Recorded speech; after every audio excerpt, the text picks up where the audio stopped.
Warahmatullahi wabarakatuh. Assalamualaikum warahmatullahi Hamdan syukuran wabarakatuh. lillah, Ahmadu wa nusalli wa nusallim ala rasulihil karim, amma ba'du. Puji syukur, maaf,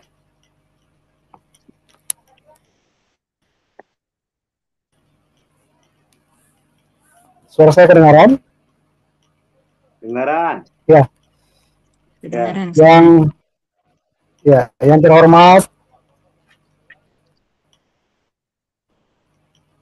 Kasubdit Bina Paham Keagamaan Islam dan Penanganan Konflik Keagamaan, Bapak Haji Slamet Riyadi, Bapak Haji Dedi Slamet Riyadi MAG, yang kami hormati narasumber selaku materi pada kesempatan webinar Depart yang ke-30 pada malam hari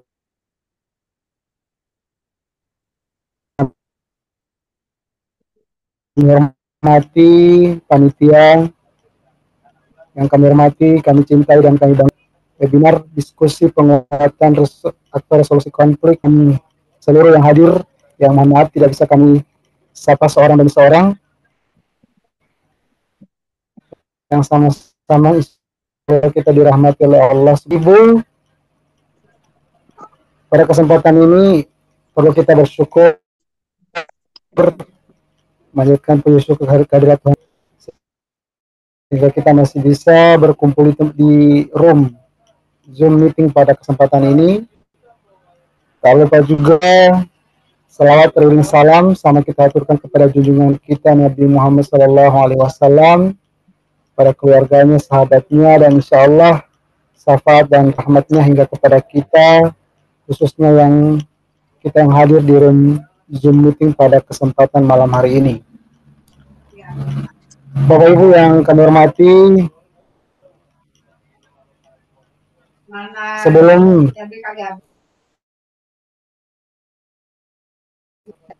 kita masuk pada materi ataupun pokok daripada pertemuan kita pada malam hari ini, mari kita sama dengarkan pengantar kata oleh Kasubdit Bina Paham Keagamaan Islam dan Penanganan Konflik Keagamaan, yang terhormat Bapak Haji Dedi Slamet Riyadi MAG. Kepada Bapak kami persilakan.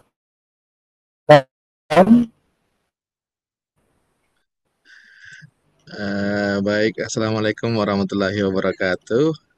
Saya mohon maaf karena sementara saya diamanahi untuk bicara sebentar saja, mengingat Pak Kasubdit masih dalam perjalanan dan beliau tidak memungkinkan untuk membuka Zoom.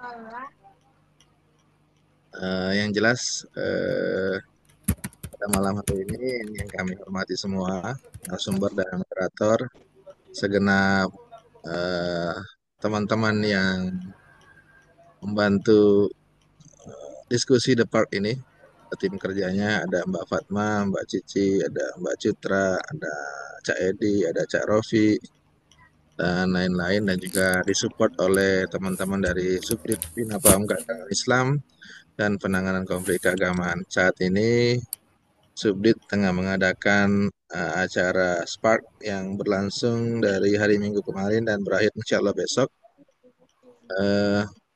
Malam hari ini teman-teman sekalian, kita punya narasumber hebat. Ada Mbak Wiwi Kholiza, penyuluh Jembrana, yang saya tahu adalah bahwa Mbak Wiwi ini merupakan juga penyuluh teladan juara 1 tahun 2016. Beliau juga merupakan ARK waktu pelaksanaan di zona Surabaya tahun lalu. Sangat aktif, banyak sekali organisasi yang beliau geluti, nanti juga akan dibacakan oleh moderator. tema malam ini cukup menarik karena kita akan bicara tentang Bali dan keanekaragamannya.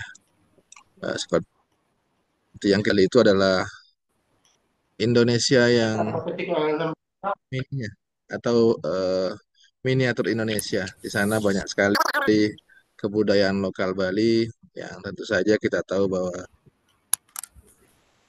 Bali itu merupakan hanya Indonesia, sehingga banyak dikunjungi oleh wisatawan-wisatawan asing.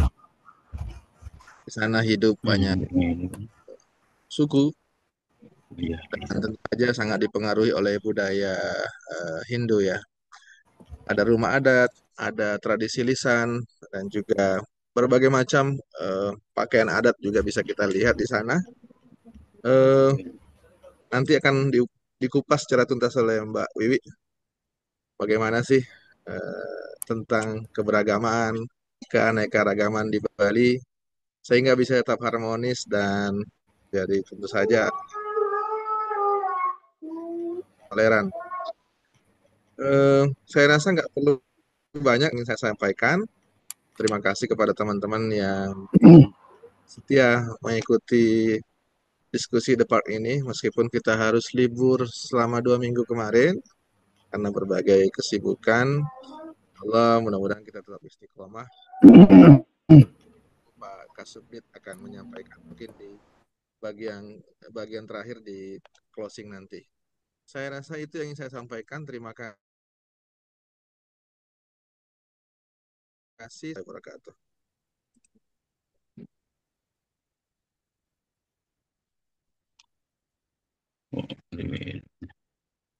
Baik, Bapak Ibu, terima kasih atas kesempatan dari Bang Naif yang dalam hal ini mewakili Pak Kasubdit dalam pengantar kata pada kesempatan ini, karena Pak Kasubdit mungkin belum bisa bergabung saat ini ataupun mungkin setelah ini ataupun beberapa waktu ke depan Pak Kasubdit bisa hadir, bisa gabung. Jadi kami ucapkan terima kasih kepada Bang Naif yang telah memberikan sepatah kata untuk pengantar kata pada kesempatan The Park yang ke-30 kali ini. Bapak Ibu yang kami hormati, sebelum Bunda Wiwi Kolisa, saya akan memperkenalkan ataupun membacakan CV dari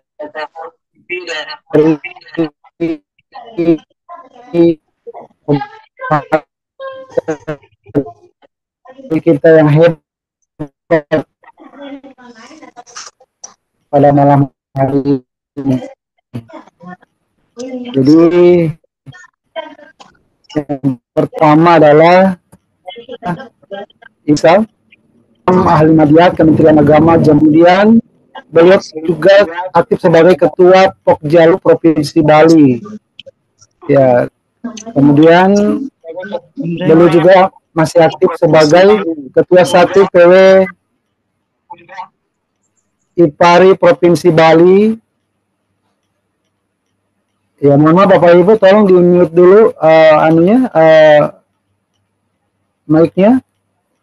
Ya, kami lanjut ya Bapak Ibu.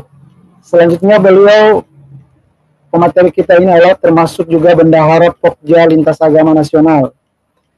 Dan tadi sudah disampaikan oleh Bang Naib juga, pemateri kita ini adalah juara 1 penyuluh teladan tingkat nasional tahun 2016. Hebat ya, luar biasa pemateri kita pada malam hari ini. Kemudian beliau juga adalah fasilitator BUMIN nasional. Banyak ya jabatan beliau di tingkat nasional maupun di wilayah Bali. Kemudian juga beliau termasuk fasilitator BRUS nasional, narasumber karya tulis ilmiah bagi penyuluh agama BDK dan Pasar. Kemudian beliau juga adalah pengurus Basnas Jembrana, Taris BKMT Kabupaten Jembrana. Kemudian beliau juga adalah pengasuh TPQ Anur dan TPQ lainnya yang ada di Jembrana Provinsi Bali. Kemudian Kalau untuk keluarga, beliau punya suami dan anak 2 orang yang saat ini sedang uh, berstudi di Yogyakarta, kurang lebih seperti itu. Ya, baik Bapak Ibu hadirin, uh, terkait dengan materi pada malam hari ini yang akan disampaikan oleh Ibu Kolisa, yaitu tentang dengan judul tentang keberagaman di Bali, harmoni dalam perbedaan. Jadi pada kesempatan ini itu keberagaman di Bali, mungkin kita sedikit asing ya, mungkin jarang kita mendengar. Mungkin yang biasa kita dengar adalah tentang keberagaman ya. Nah, di Indonesia negara kita tercinta ini Bapak Ibu, keberagaman ini bukan hanya di Bali. Kalau kita lihat situasi wilayah di beberapa wilayah, ya termasuk di Manado, termasuk di Sumatera Utara, ya termasuk di NTT, Papua, ya, yang notabene adalah kita Indonesia adalah mayoritas Muslim, tapi di beberapa daerah memiliki mayoritas agama lain yang tentunya daerah itu sendiri tentu harus memiliki toleransi yang tinggi untuk bisa berdampingan dengan masyarakat yang beda agama, termasuk di wilayahnya Ibu Wiwi Kolisa di Provinsi Bali. Nah, kita tahu bersama bahwa di Provinsi Bali adalah mayoritas beragama Hindu, dan tentu ini menjadi tantangan bagi penyuluh agama, khususnya kemudian masyarakat Islam pada umumnya. Tentu ini menjadi satu tantangan bagaimana mereka bisa hidup berdampingan, bagaimana mereka memiliki toleransi yang tinggi untuk bisa menjadi masyarakat yang bisa damai, ya, yang jauh daripada konflik dan sebagainya. Namun di balik semua itu tentu ada persoalan yang pasti sedikit perlu dibahas ataupun dikupas ya pada kesempatan The Park pada malam hari ini. Dan saya mohon Bapak Ibu tolong disimak baik-baik apa yang menjadi topik kita pada malam hari ini akan dipresentasikan oleh Bu Wiwi, dan kami membuka juga pertanyaan atau tanya jawab kepada Bapak dan Ibu kurang lebih 30 sampai 45 menit, dan kami mohon pertanyaannya tidak jauh dari atau terkait dengan apa yang akan disampaikan nanti. Ya Bapak Ibu, baik, mari sama kita dengarkan presentasi dari narasumber kita pada malam hari ini, yaitu tentang keberagaman di Bali, harmoni dalam perbedaan. Kepada Ibu Wiwi Kolisa kami persilakan. Baik, terima kasih Pak Ramli Hursan selaku host atas waktunya. Bapak dan Ibu, Bismillahirrahmanirrahim. Assalamualaikum warahmatullahi wabarakatuh.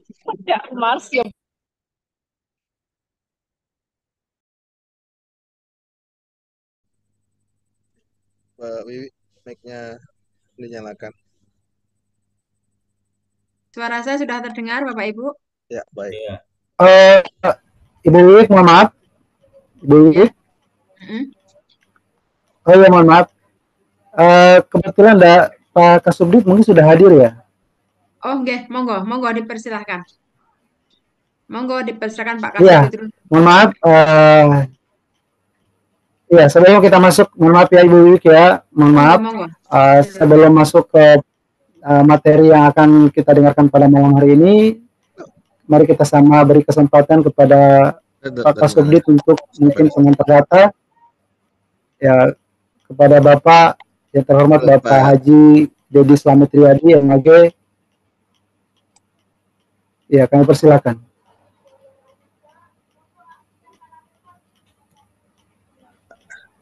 Sepertinya Pak Kasubdit belum masuk. Nggak apa-apa Mbak Wiwi, lanjut ya.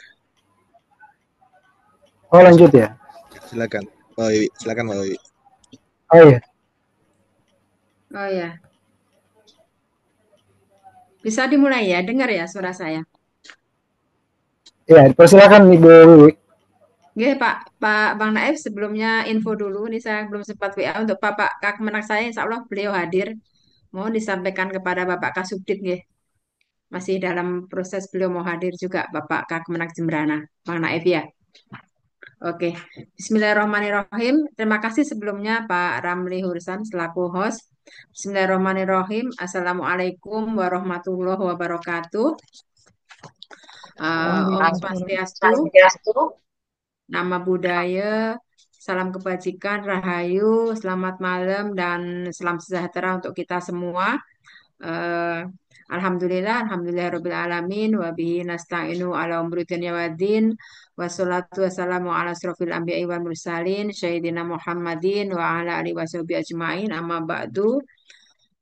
Yang kami hormati, Bapak Kasubdit, Bina Paham Keagamaan Islam dan Penanganan Konflik Keagamaan. Mudah-mudahan beliau bisa segera hadir membersamai kita yang hadir di sini. Izin Bapak Kasubdit saya mendahului. Berikutnya yang kedua, Bang Hersus tidak hadir nih ya, Bang Naif nggih. Bapak Hersus selaku belum hadir ya, mungkin masih kesibukan. Yang kami hormati panitia penyelenggara yang sangat luar biasa, Bang Naif Adnan, Mbak Emma, dari Subdit saya lihat Mbak Fatimah Zahro juga ada di situ, Mbak Cici semua. Selamat malam semua yang kami hormati. Alhamdulillah pada malam hari ini kita bersyukur pada Allah Subhanahu wa taala karena atas limpahan rahmat, taufik, hidayahnya kepada kita semua sehingga kita bersama-sama bisa hadir di acara webinar depak atau bagi yang belum paham ya yaitu diskusi penguatan aktor resolusi konflik. Mudah-mudahan acara malam hari ini berjalan dengan lancar dan saya selaku narasumber bisa sharing pengalaman ya, sharing ilmu. Kita di sini sharing Bapak Ibu semua ya diskusi. Jadi bukan saya menggurui, tidak, kita sama-sama belajar, kita sharing ilmu pada Bapak Ibu semua. Karena kebetulan saya yang tinggal di Bali, saya mungkin lebih paham tentang keberagamaan dan adat istiadat yang ada di Bali. Berikutnya, salawat salam semoga tetap tercurahkan kepada junjungan kita yang besar Muhammad Shallallahu Alaihi Wasallam, para keluarganya dan juga para sahabatnya. Mohon maaf tadi kelupaan belum saya sapa teman-teman seluruh aktor resolusi konflik yang bisa bergabung pada malam hari ini dari Sabang sampai Merauke. Terima kasih Bapak Ibu sudah bergabung di Depak ini. Baik, Bapak dan Ibu, saya di sini ingin menyampaikan materi tentang keberagamaan di Provinsi Bali ya, harmoni dalam perbedaan. Saya izin share screen ya, Bapak Ibu ya. Izin share screen sebentar. Sebentar ya, saya buka dulu ya. Salah, salah. Sebentar.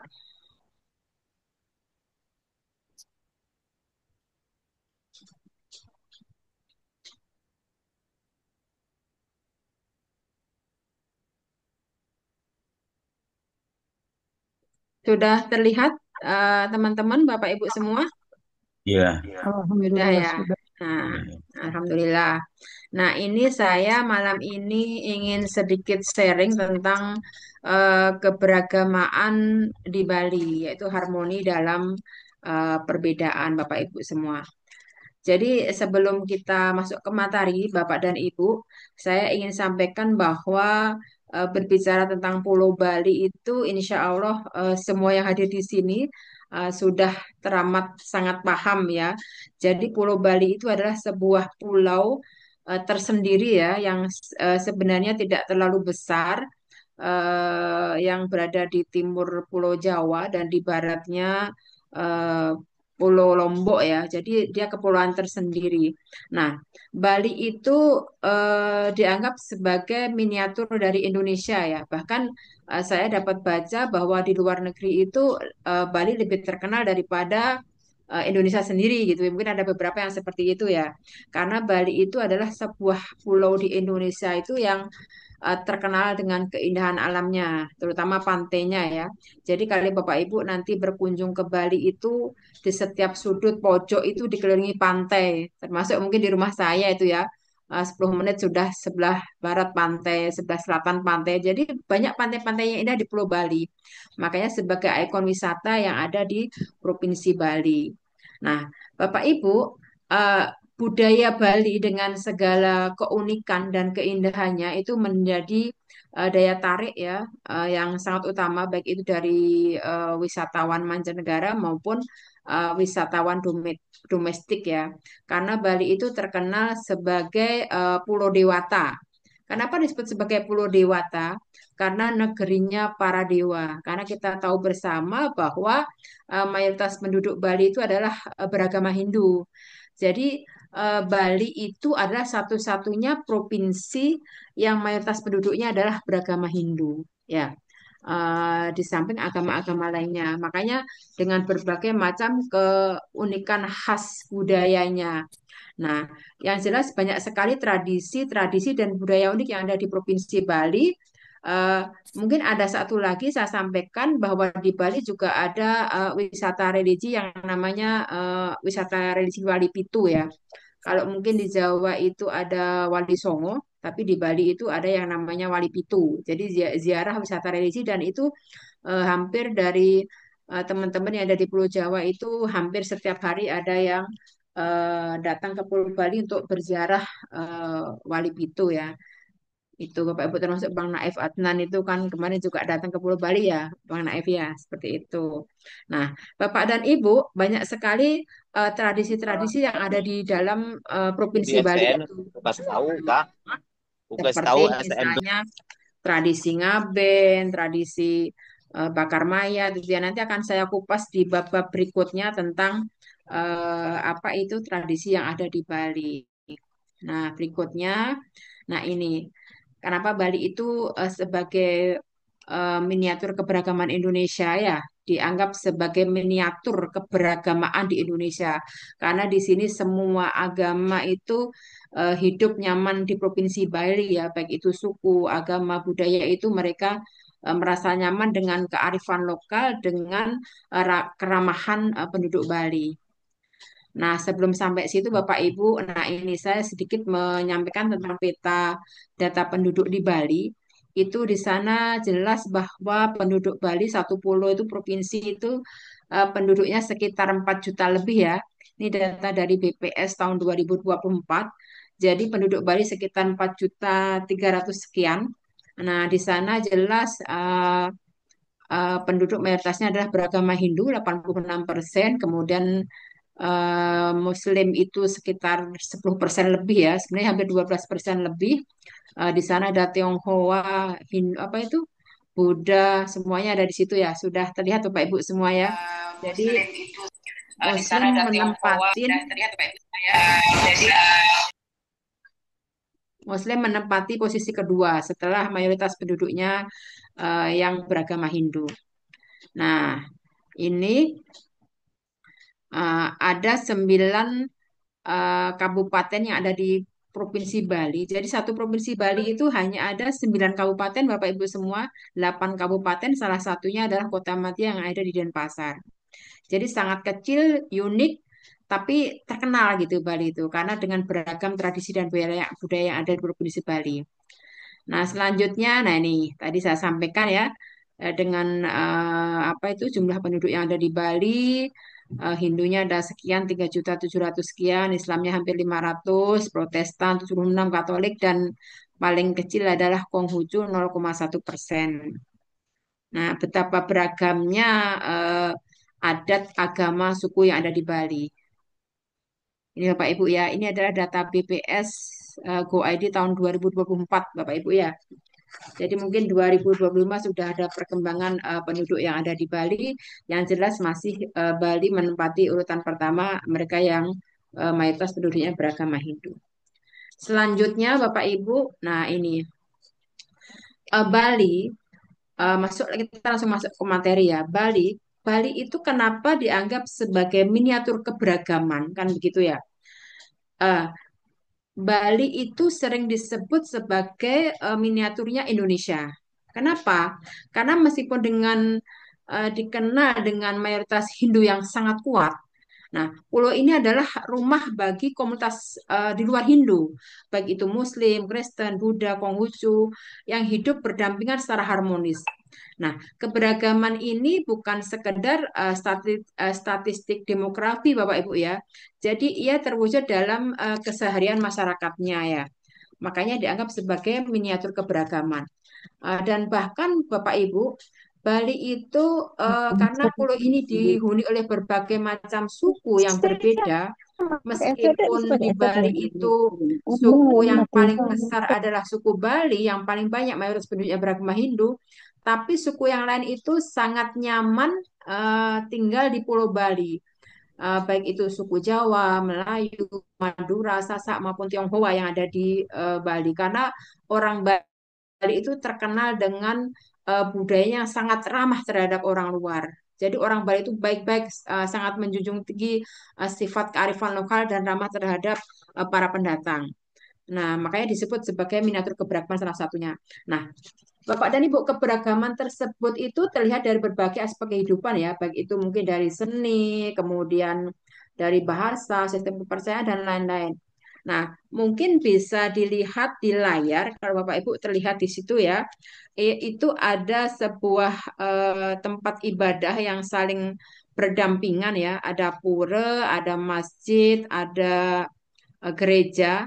Nah, di situ kan ada pusat peribadatan Puja Mandala. Nah, itu sebagai ikon apa ya, toleransi yang kuat yang ada di Provinsi Bali.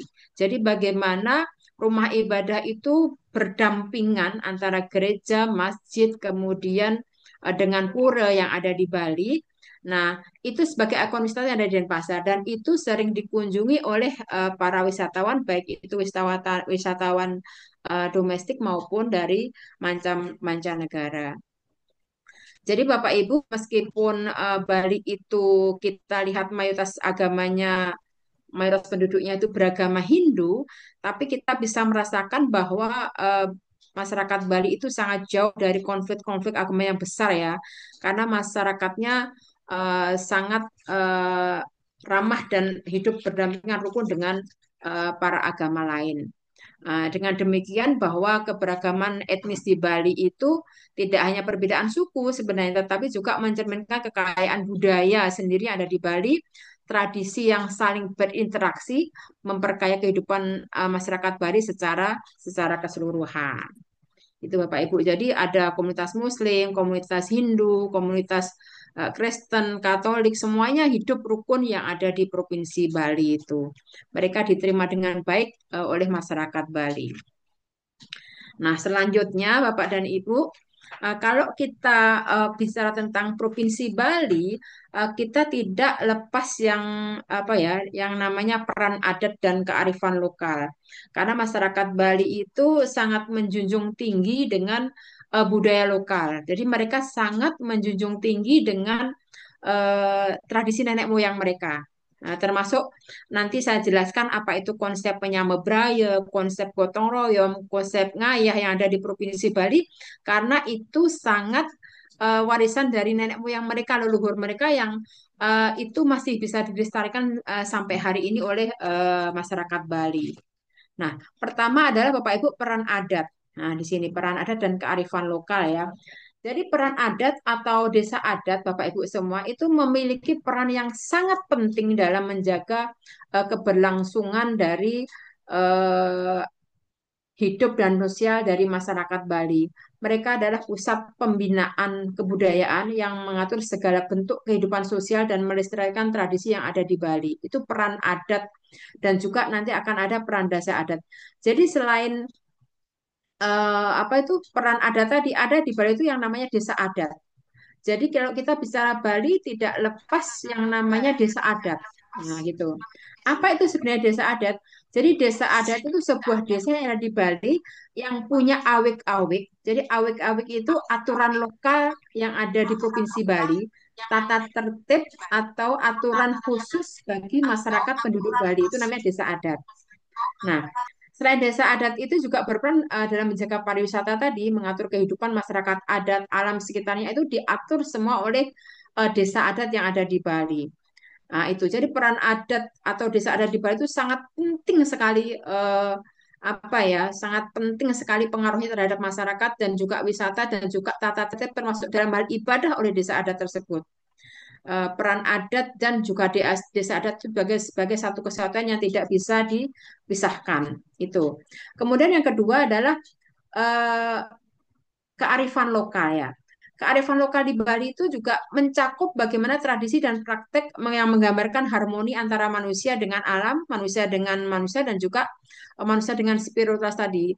Mungkin kalau di Bali itu terkenal yang namanya Trihita Kirana. Itu mungkin sudah familiar sekali Bapak Ibu sama ya konsep Trihita Kirana itu konsep eh, apa ya konsep keseimbangan yang ada di Bali yang sangat dipercaya oleh masyarakat Bali. Sebelumnya mohon izin Bapak Kakmenak saya sudah hadir, saya izin menyapa. Selamat datang Bapak Kakmenak Kabupaten Jemberana, Bapak Ngurah Budi. Terima kasih Bapak sudah hadir Bapak ya. Terima kasih banyak. Eh, Selanjutnya tentang kearifan lokal tadi. Jadi kearifan lokal di Bali itu seperti saya sampaikan tadi yaitu mencakup konsep yang namanya Trihita Karana. Jadi Trihita Karana itu adalah konsep yang dianut oleh masyarakat Hindu yang ada di Bali, itu yaitu keseimbangan antara keseimbangan antara manusia dengan Tuhan, spiritualitas, keseimbangan antara manusia dengan alam dan alam dengan alam sekitar gitu kan itu ya dengan lingkungannya. Mungkin kalau konsep Islam itu bisa dikatakan hablum minallah, hablum minannas kan begitu Bapak Ibu ya. Jadi itu hampir sama. Nah, Trihita Karana ini sangat dipercaya sekali bagi masyarakat Bali. Itulah kearifan lokal yang ada di Bali dan itu sangat dijunjung tinggi oleh masyarakat Bali yang sangat menjaga tradisi nenek moyang mereka kan begitu ya. Nah, kemudian berikutnya adalah eh, misalnya saya ingin cerita tentang banyak sekali upacara-upacara kearifan lokal yang ada di Bali, misalnya seperti upacara ngaben gitu ya, upacara ngaben. Upacara ngaben itu kan eh, apa ya? Sebenarnya upacara pembakaran jenazah bagi masyarakat Bali yang dipercaya sebagai ritual untuk menyempurnakan jenazah tersebut agar kembali kepada Sang Pencipta. Itu. Jadi pembakaran jenazah itu sebagai upacara kearifan lokal tadi. Jadi ada upacara ngaben, ada Hari Raya Galungan Kuningan yang diperingati setiap 6 bulan sekali. Itu sebagai kemenangan terhadap kejahatan. Kemudian ada upacara melasti, upacara bakar besi, kemudian banyak sekali upacara-upacara di Bali yang pada intinya itu sebenarnya adalah tentang kearifan lokal tadi. Jadi bagaimana mereka menjaga alam, menjaga lingkungan, menjaga supaya lingkungan itu tidak goyah dengan apapun itu. Jadi sangat dijunjung tinggilah kearifan lokal yang ada di Bali tadi. Itu Bapak Ibu semua. Berikutnya adalah kalau kita bicara tentang kearifan lokal, itu mungkin kita masih banyak sekali saya sampaikan di sini tentang kearifan lokal itu, misalnya tradisi ngejot ya, ngejot antara masyarakat Bali, kan begitu ya, antara masyarakat Bali saling bertukar makanan gitu, tradisi ngejot. Nah, kemudian ada juga tradisi Mauludan. Mauludan itu tradisi Male ya, Male yang ada pajegannya. Nah, disitulah letak kearifan lokal di Bali tadi. Kita yang umat Islam merayakan Maulid, kita Maulidnya itu membawa pajegan. Pajegan itu kan kearifan khusus masyarakat Bali ya. Jadi ada kearifan lokal di situ. Kemudian kalau di Bali itu juga ada yang namanya potong gigi bagi masyarakat yang sudah balik kan gitu ya. Mepandes namanya. Mungkin kalau kita itu kalau balik itu kan dengan haid ya, dengan haid nifas, dengan haid misalnya kalau akhirnya dengan bermimpi. Kalau di Bali itu dengan potong gigi itu untuk menandakan bahwa si perempuan itu sudah balik begitu. Nah, itu tentang kearifan lokal. Kemudian berikutnya saya ingin menyampaikan tentang konsep yang sangat terkenal di Provinsi Bali, yaitu konsep penyamebraya. Itu sangat-sangat familiar sekali yang ada di masyarakat Bali. Eh, ini adalah sebuah filosofi hidup ya berarti Bapak Ibu ya. filosofi hidup yang berarti bersaudara atau saling menganggap saudara. Karena konsep ini mendorong setiap individu untuk melihat orang lain tanpa memandang latar belakang agama, etnis sebagai bagian dari keluarga besar di Bali. Jadi konsep menyamebraya tadi ya, menyamebraya tadi atau menyamai saudara, menyamebraya itu menyamai saudara. Konsep ini mencakup nilai-nilai kebersamaan, persaudaraan, saling menghormati, serta menempatkan orang lain sebagai bagian dari keluarga. Jadi menempatkan orang lain bagian dari keluarga terlepas dari yang namanya ras, suku, agama gitu. Menyamebraya. Itulah hebatnya masyarakat Bali. Karena kearifan lokal yang sangat dijunjung tinggi itu seperti itu. Jadi mereka menyebut saudara di luar agama Hindu ya, di luar agama itu dengan namanya semeton. Semeton itu namanya saudara. Jadi saudara anak Islam, saudara anak Kristen, saudara anak Buddha gitu. Sangat kuat. Jadi mereka sangat-sangat menghargai tentang apa ya kearifan lokal yang ada di Provinsi Bali. Itu adalah konsep menyamabraya. Sangat-sangat terkenal sekali yang ada di Bali dan itu masih masih terjaga hingga hari ini dan dipercaya masyarakat Bali sebagai warisan nenek moyang yang tidak pernah luntur sampai sekarang di era globalisasi yang sangat deras seperti sekarang ini. Nah, berikutnya adalah yang kedua tentang konsep gotong royong ya. Konsep gotong royong di Bali juga masih sangat kental. Atau kalau di Bali itu istilahnya disebut sebagai konsep apa ya, sebagai kegiatan ngayah gitu. Kegiatan ngayah itu adalah semangat kebersamaan yang sangat kuat di Bali dalam berbagai kegiatan masyarakat dengan latar belakang agama dan unsur yang berbeda.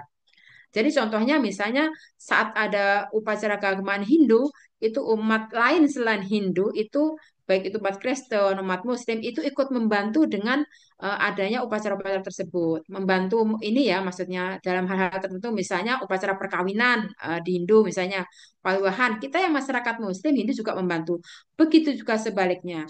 Jadi toleransi dalam masyarakat Bali itu sangat-sangat dipegang secara teguh ya. Karena di Bali itu ada yang nama kearifan lokal di Bali tadi itu ada yang namanya awek-awek Bapak Ibu semua. Jadi awek-awek itu apa sebenarnya? Awek-awek itu adalah merupakan serangkaian norma ya, serangkaian norma dan aturan yang diwariskan secara turun temurun untuk apa yang diwariskan secara turun temurun oleh nenek moyang mereka. Atau bisa dikatakan awek-awek itu aturan khusus yang ada di desa adat itu. Jadi awek-awek itu mengatur segala bentuk aspek kehidupan di Bali, mulai dari tata cara beribadah hingga tata tertib lingkungan. Bahkan terkadang awek-awek itu sangat sangat kuat sekali ya mereka punya apa ya tata tertib yang ada di Bali. Itu dah namanya desa adat tadi. Jadi di Bali itu sangat kental sekali yang namanya desa adat dan kearifan lokal dan juga awek-awek tadi Bapak Ibu semua. Selanjutnya jadi ada budaya awek-awek tadi atau misalnya budaya misalnya dalam gotong royong inilah yang sampai hari ini masih diwariskan di tengah-tengah era modern yang sangat sibuk dan konsep ini sampai hari ini masih melekat erat pada masyarakat yang ada di Bali. Itu Bapak Ibu tentang peran adat dan juga kearifan lokal. Nah, ini di sini kita bisa lihat ya pecalang jaga jamaah sholat Id. Nah, kan seperti itu. Bapak Ibu mungkin ada beberapa yang belum paham apa sih sebenarnya pecalang itu kan gitu ya. Jadi ini juga istilah-istilah kearifan lokal tadi Bapak Ibu. Jadi pecalang itu adalah polisi adat Bali yang memiliki tugas utama menjaga keamanan dan ketertiban desa adat. Namun terkadang peran mereka itu meluas jauh melampaui batasan agama. Jadi peran pecalang itu sangat besar pengaruhnya di Bali dalam menjaga keamanan dan ketertiban desa adat. Itu peran pecalang atau mungkin bisa dikatakan polisi lokal yang ada di Bali seperti itu. Itu namanya pecalang Bapak Ibu semua. Nah, di sini juga salah satu peran pecalang yang menonjol itu adalah ketika terjadi Hari Raya Idul Fitri, itu para pecalang itu menjaga khusukan saudara-saudara kita yang Muslim untuk melaksanakan sholat Id. Nah, dan mereka tentu saja bekerjasama dengan apa ya, dengan instansi terkait ya, misalnya dengan TNI, dengan polisi, dengan Banser, dengan Kokam, dengan para pecalang tadi. Jadi pecalang itu tugasnya adalah menjaga ketertiban dan keamanan desa adat itu, termasuk toleransinya dengan umat yang lain selain Hindu itu juga mereka sangat membaur dengan masyarakat sekitar yang non Hindu itu. Nah, berikutnya adalah misalnya ketika hari raya Nyepi misalnya. Jadi Nyepi itu kan hari rayanya umat Hindu yang 24 jam boleh mematikan, tidak boleh menyalakan api, tidak boleh bepergian, amati geni, amati karya, tidak boleh berkarya, tidak boleh bekerja, tidak boleh bepergian. Dan itu bahkan bagi sebagian umat suci yang ada di masyarakat Bali itu mereka melaksanakan meditasi ataupun berpuasa. Jadi banyak dari pas hari raya Nyepi itu mereka melaksanakan ibadah puasa bisa 24 jam seperti itu ya, melaksanakan puasa dan bermeditasi pada Sang Hyang Widi Wasa. Jadi hari raya Nyepi itu salah satu juga kearifan lokal karena hanya satu-satunya hari raya yang ada di Provinsi Bali. Karena Bali itu kan mayoritas penduduknya beragama Hindu dan satu-satunya provinsi yang mayoritas penduduknya beragama Hindu. Makanya bahkan di Bali itu sampai bandara saja tutup karena menghormati hari rayanya umat Hindu yang hari raya Nyepi tadi. Itu mungkin kalau di provinsi lain kan tidak seperti itu ya. Mungkin mereka melaksanakan Nyepi tapi karena nggak satu provinsi, nggak satu pulau. Nah, di Bali itu seperti itu.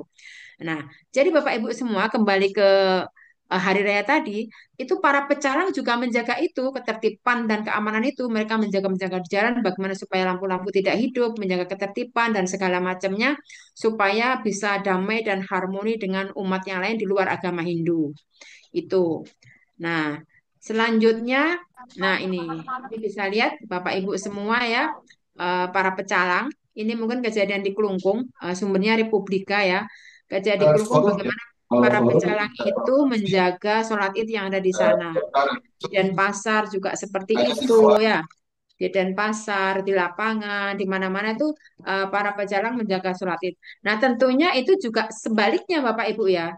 Berbaliknya ketika umat Hindu melaksanakan Hari Raya Nyepi, kita sebagai umat Islam menunjukkan literasi yang sangat kuat menjaga kedamaian yang ada di Provinsi Bali. Karena ada filosofi ya mengatakan pepatah ya di mana ada langit diinjak, di situ langit dijunjung apa Bapak Ibu? Di mana kaki berpijak, disitulah tangan dijunjungkan gitu sepertinya. Jadi dimanapun kita hidup, kita harus bisa menyesuaikan dengan adat istiadat dan kearifan lokal setempat. Itu Bapak Ibu semua. Ibu Ibu Wiwik 15 menit lagi waktu ini ya. Oh, 12 menit lagi ya. Waduh, harus cepet-cepet ini ya. Ya. Oke, saya singkat. Oke, saya singkat. Selanjutnya, nah ini mungkin bisa saya singkat Bapak Ibu. Jadi meskipun Bali itu masyarakatnya ramah terhadap pendatang, terhadap warga yang non etnis, maksudnya yang non Hindu, baik itu Muslim, Kristen, Buddha, Konghucu, bisa juga dari etnis Tionghoa, dari Melayu, Madura, banyak di situ. Tetapi bukan berarti tidak ada tantangan. Banyak sekali juga tantangan-tantangan yang terjadi dalam masyarakat Bali itu. Jadi perbedaan itu bisa dianggap sebagai anugerah ya. Perbedaan itu kan dalam Islam kan sunatullah. Bisa juga kalau kita tidak bisa kelola dengan baik itu akan menjadi perpecahan. Jadi bagaimana kita berkolaborasi dengan masyarakat, dengan tokoh agama, tokoh masyarakat supaya kita hidup damai di Provinsi Bali. Nah, satu contoh adalah mungkin di sini saya tidak menampilkan berbanyak contoh tentang tantangan ya, tentang keberagamaan di Bali ya. Satu misalnya eksploitasi isu agama. Jadi ini kalau eksploitasi agama atau identitas, mohon bisa di-mute nggak tuh apa ya? Nah, eh, adanya pihak-pihak yang sengaja memanfaatkan isu agama atau identitas itu untuk kepentingan politik tertentu. Nah, begitu. Itu yang sangat berbahaya. Misalnya kalau nggak hanya di Bali, dimanapun kalau misalnya sudah ada pilkada dan segala macam itu kan mereka membuat apa ya isu-isu yang berlebihan sehingga menyudutkan pasangan tertentu dan itu akan merugikan secara ekonomi maupun secara politik bagi seseorang yang disudutkan tadi karena diekspos terlalu berlebihan dengan agama. Jadi membawa nama-nama agama istilahnya seperti itu. Nah, kemudian menunjuk dari tindakan memanfaatkan perbedaan agama identitas akhirnya kepentingan politik ekonomi bagi segelintir orang menguntungkan bagi segelintir orang. Misalnya contoh Bapak Ibu ya eksploitasi yang berlebihan kan begitu. Kemudian ada juga wisata isu-isu misalnya begini. Ada di Bali itu kan terkait dengan wisata halalnya ya, misalnya wisata halal 100% halal. Itu terkadang tantangannya begini, ada juga dari masyarakat mereka kok umat Islam tidak bisa membaur ya. Kita mau loh beli dengan makanan mereka, tapi kenapa kok umat Islam nggak mau dengan makanannya orang Bali misalnya begitu. Nah itu kan dihembus-hembuskan secara berlebihan kan seperti itu. Akhirnya memancinglah apa ya sentimen-sentimen dari agama tertentu. Padahal itu kan sebenarnya domainnya agama tertentu, keyakinan tertentu. Nah itu yang diekspos secara berlebihan. Nah kemudian yang kedua mungkin agak cepat karena dibatasi waktu misinformasi dan hoak. Ya, jadi di era sekarang ini kan kita tidak bisa membedakan lagi era digital itu membuat penyebaran berita palsu atau disinformasi tentang isu SARA, suku, agama, ras, dan antar golongan itu menjadi sangat cepat dan masif dan berpotensi memecah belah masyarakat. Nah, itu kalau nggak kita bisa mitigasi dengan baik, itu akan bisa memecah belah umat. Masyarakat tidak bisa lagi membedakan ini mana berita hoak, mana berita benar. Jadi kalau asalan itu share, share, share gitu kan. Nah, itu mereka tidak bisa membedakan lagi karena sangat masif berita yang seperti padahal itu berita hoak gitu, seperti itu. Itu juga salah satu menjadi tantangan terbesar dalam menjaga harmoni yang ada di Bali. Kemudian yang ketiga adalah dampak urbanisasi dan globalisasi. Ini juga sangat-sangat menjadi tantangan terbesar karena banyak sekali para pendatang yang datang ke Bali dengan arus budaya luar yang tidak tersaring, itu mungkin pengaruh negatifnya Bapak Ibu semua ya, itu bisa mengikis nilai-nilai lokal dan kearifan adat yang ada di Bali. Kalau tidak bisa kita saring benar, tapi kalau kita bisa diambil positifnya itu sebagai keberagaman dan kekayaan dan justru dengan adanya pendatang tadi bisa meningkatkan ekonomi kan begitu meningkatkan ekonomi wisatawan dan segala macamnya. Tetapi kalau tidak bisa dikelola dengan baik itu akan menjadi apa ya dampak ini ya terkikisnya nilai-nilai lokal dan kearifan lokal yang ada di Provinsi Bali itu. Nah, mungkin berikutnya adalah tentang intoleransi. Kita meskipun Bali sangat ramah masih masih banyak juga kasus-kasus intoleransi yang ada di Bali. Misalnya contoh tahun 2025 kemarin ketika pada saat Nyepi itu ada masyarakat Muslim yang jalan-jalan memakai sepeda listrik kan seperti itu ya. Nah, ditegurlah oleh pecalang, dia marah. Itu di komunitas Muslim misalnya. Nah, solusinya bagaimana? Ya, alhamdulillah sudah bisa kita selesaikan. Kita duduk dengan para tokoh agama, tokoh masyarakat, bupati, Forkompinda, dan akhirnya bisa didamaikan. Kemudian misalnya dengan kasus-kasus ketika Hari Raya Nyepi, mereka ada sebagian masyarakat di Singaraja ya itu yang pergi ke pantai untuk melaksanakan rekreasi begitu. Ketika ditegur oleh pecalang desa adat tadi, apa polisi lokal tadi mereka marah. Nah sebenarnya intoleransi-intoleransi itu masih banyak juga terjadi. Itu bagaimana kita bisa jaga dengan baik sehingga terjadi harmoni keberagaman yang ada di Provinsi Bali. Itu Bapak Ibu. Selanjutnya eh, masih berapa lama nih waktunya Pak Host ya? Nah, mungkin ini strateginya sedikit lagi. Jadi, kalau kita bicara tantangan itu banyak sekali Bapak Ibu ya. Tantangan-tantangan contoh itu banyak sekali tantangan yang ada di Bali, intoleransi-intoleransi yang ada di Bali. Tapi itu bagaimana tokoh masyarakat karena di Bali itu juga ada yang namanya forum komunikasi umat beragama. Makanya strategi dalam menjaga dan memperkuat harmoni tadi bagaimana? Salah satunya misalnya penguatan dialog antar umat beragama. Sebentar ini kok ini saya habis ya. Laptop saya sebentar ya Bapak Ibu ya. Ini hampir mau mati ini. Sebentar. Nah, Belum oke sudah dicas ya. itu Bu. Iya, sudah saya Jess. Nah, Iya. penguatan dialog antar umat beragama. Itu kita laksanakan secara masif ya, baik itu antara FKUB, kemudian antara tokoh agama, tokoh masyarakat, dengan MUI, pihak terkait, kepolisian, supaya terjadi harmoni di Bali. Dengan duduk bersama itu, insya Allah segala masalah yang terjadi, yang ada di Bali itu bisa harmoni, kan seperti itu. Kemudian edukasi moderasi beragama sejak dini. Kan itu program dari Kementerian Agama ya Bapak Lukman Hakim Saifuddin dan itu sudah diterapkan sampaikan, termasuk di Provinsi Bali itu adanya kegiatan-kegiatan edukasi moderasi itu dari apa ya, dari MTS, dari MAN, SMP itu sudah diterapkan.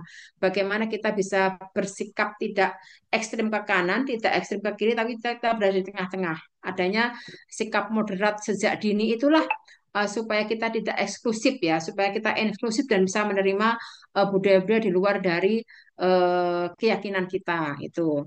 Kemudian berikutnya tentang pemberdayaan peran tokoh agama dan adat yang ada di situ, saling bahu membahu untuk terjadinya harmoni di Bali. Dan yang terakhir adalah literasi digital dan media sosial. Itu sangat-sangat penting. Anak muda zaman sekarang itu harus paham yang namanya literasi digital ya. Harus banyak-banyak literasi digital dan media sosial. Kalau kita tidak mengikuti yang namanya media sosial, kita akan terlambat Bapak Ibu. Jadi apa yang terjadi hari ini langsung bisa di-share hari ini.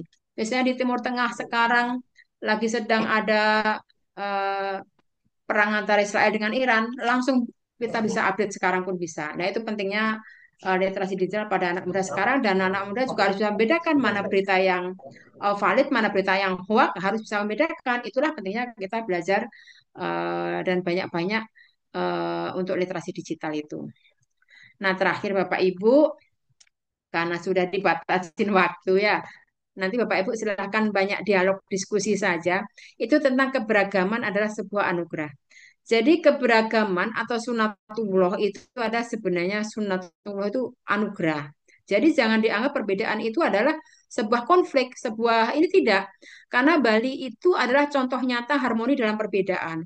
Keanekaragaman agama dan budaya adalah merupakan kekayaan bangsa. Jadi ada suku, agama, itu semuanya hidup rukun ada di Bali. Itulah sebagai anugerah. Jadi bukan sebagai apa ya, bencana istilahnya, bukan ya. Jadi bagaimana cara memitigasi itu? Artinya keberagaman itu, cara strateginya bagaimana? Pahami dan hormati bahwa perbedaan itu adalah sebuah kekuatan. Jadi perbedaan itu kalau kita bisa kelola dengan baik, itu bisa menjadi sebuah kekuatan. Kemudian berikutnya adalah perkuat kearifan lokal. Seperti saya sampaikan di atas tadi, di depan tadi, bahwa Bali itu kan terkenal dengan kearifan lokalnya. Tradisi nenek moyang mereka sangat kental, dan itulah yang membuat Bali terjaga hingga hari ini karena kearifan lokal yang ada di masyarakat Bali tadi. Jadi bagaimana kearifan lokal itu kita lestarikan nilai-nilai pemersatu yang ada di Bali. Kemudian berikutnya strateginya adalah bagaimana bisa berdialog, berani berdialog, jalin silaturahmi lintas agama ya. Jadi jangan takut dengan perbedaan, jangan takut dengan perbedaan. Karena perbedaan itu sunatullah, perbedaan itu adalah keberagaman. Bagaimana perbedaan itu kita kelola dengan baik, eh, bagaimana perbedaan itu kita kelola dengan baik sehingga terjadinya harmoni yang ada di Bali. Jangan takut. Kita cari, kalau kata apa yang disampaikan Bapak Menteri Agama kita, Nasaruddin Umar itu, kita kecilkan perbedaan itu ya. Kita besarkan persamaannya. Jangan yang berbeda itu kita besar-besarkan, tapi dicari persamaannya. Dan itu selalu akan menjadi khasanah kekayaan budaya kita yang ada di Provinsi Bali. Yang keempat terakhir adalah tolak intoleransi. Wajib tolak yang nama intoleransi dari apapun, dari itu dari seseorang, dari kelompok, dari medsos, dari apapun itu tolak, lawan hoak dan ujaran kebencian tadi. Karena itu sangat-sangat memecah belah umat yang di Indonesia juga ya, mungkin secara umum di Indonesia khususnya ada di Provinsi Bali. Itu makanya perlunya masyarakat sekarang atau generasi Z ya, generasi anak muda sekarang itu perlunya mereka belajar atau literasi tentang digital itu supaya bisa membedakan mana berita yang hoax, mana berita yang valid. Jadi terakhir kata kuncinya adalah Bapak Ibu semua, Indonesia adalah ada itu karena kita berbeda. Jadi Indonesia ini ada karena kita berbeda. Jadi kalau nggak berbeda tuh nggak ada Indonesia. Dari Sabang sampai Merauke berbeda-beda, berbagai banyak pulau, suku, agama, ras kan gitu. Itu karena berbeda, dan kita bersatu itu karena Indonesia. Itu mungkin Bapak Ibu semua yang bisa kami sampaikan. Saya sebenarnya nggak ngos-ngosan ini karena dibatasi waktu Bapak Ibu semua ya. Padahal banyak-banyak contoh sebenarnya yang ingin saya sampaikan, tapi mungkin nanti lebih ke dialog saja tentang ini supaya lebih mendalam. Mungkin itu Pak Ramli yang bisa kami sampaikan. Waktu seterusnya, selebihnya kami sampaikan kepada hostnya. Terima kasih.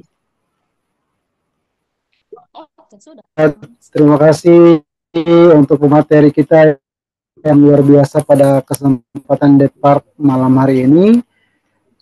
Terima kasih sekali lagi Ibu Wikolisa yang secara lantang, secara sempurna tadi telah menyampaikan topiknya tentang keberagamaan di Bali, yaitu harmoni dalam perbedaan. Namun Bapak Ibu yang dulu sementara kita beri kesempatan dulu kepada Kasubdit Bina Paham Keagamaan yang alhamdulillah sudah bergabung dengan kita pada malam hari ini, dan juga saya juga mengucapkan selamat bergabung Bapak dari Kementerian Agama Jembrana, Kabupaten Jembrana. Selamat bergabung Pak, terima kasih sudah berkenan hadir. Dan untuk kesempatan ini mari kita sama dengarkan, mungkin ada pengantar kata dari Kasubdit Bina Paham Keagamaan, Bapak Haji Deklamit MAG. Kepada Bapak kami persilahkan. Assalamualaikum warahmatullahi wabarakatuh. Shalom, Om Swastiastu, Namo Buddhaya, Salam Kebajikan, Rahayu, Wetu Tentiang, Salve. Selamat malam semuanya. Salam sejahtera buat semua ibu bapak yang berbahagia. Alhamdulillah, puji syukur kita aturkan kepada Allah. Salawat dan salam kita sampaikan kepada junjungan kita Nabi Muhammad SAW, juga kepada keluarganya, keturunannya, para sahabatnya, tabiin, dan juga kepada kita semua selaku umatnya. Saya mengaturkan terima kasih sebesar-besarnya kepada Mas Romli ya. Mas Romli dari mana Mas Romli? Ramli Fursan, sama sebagai moderator, dan Ibu Wiwik dari Jembrana ya. Nggih, Pak. Jembrana Bali. Terima kasih Ibu, juga Mas Ramli. Juga terima kasih kawan-kawan Berbot Depak, Bang Naib, Fatma, Bang Ropi, Edi, dan kawan-kawan semuanya. Cici juga, Pak Cutra. Kita sudah, ini Depak yang keberapa Fatma? Izin Pak Kasubdit, Bapak Kakmenang saya sudah hadir bergabung di acara ini. Oh iya, terima kasih Pak. Assalamualaikum Pak Kasubdit. Izin nyimak saja, nyimak saja. Wabarakatuh. Siap. Alhamdulillah, terima kasih Pak Kepala. Depak ke 30, Pak. Ya? Depak ke 30. Oh iya, 30 ya. Alhamdulillah, 30. Jadi kita ya saya optimis dari pertemuan demi pertemuan, minggu demi minggu, pekan demi pekan dalam pelaksanaan Depak, diskusi penguatan atau resolusi konflik. Insya Allah saya optimis ada manfaatnya gitu ya. Ada manfaat, ada kebaikan, dan ada kemaslahatan bagi kita, bagi juga secara umum, bagi masyarakat, dan bagi bangsa dan agamanya masing-masing gitu ya. Saya yakin ada, meskipun ya untuk membuktikannya kan mungkin harus dilakukan penelitian, tapi saya yakin ada, dan mudah-mudahan ya kita mendapatkan kebaikan dari pertemuan demi pertemuan ini. Setidaknya ya makin banyak teman lah, karena yang sering bertemu di Depak ya mungkin juga kan saling mendoakan dan waktu seminggu sekali apa ya apa?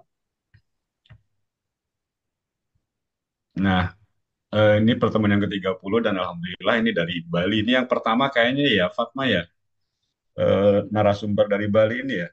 Betul, Pak. Jadi Pak Kepala Kemenag Jembrana, jadi ini pertemuan sebenarnya terbuka buat siapa saja, buat RK atau resolusi konflik, buat para penyuluh, para penghulu, ya masyarakat umum juga ya.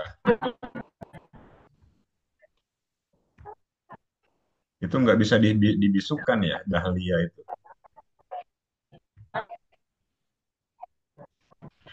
Nah, Dan menarik juga karena fenomena di Bali kan fenomenanya dinamikanya terus berkembang gitu ya, dinamikanya terus berkembang.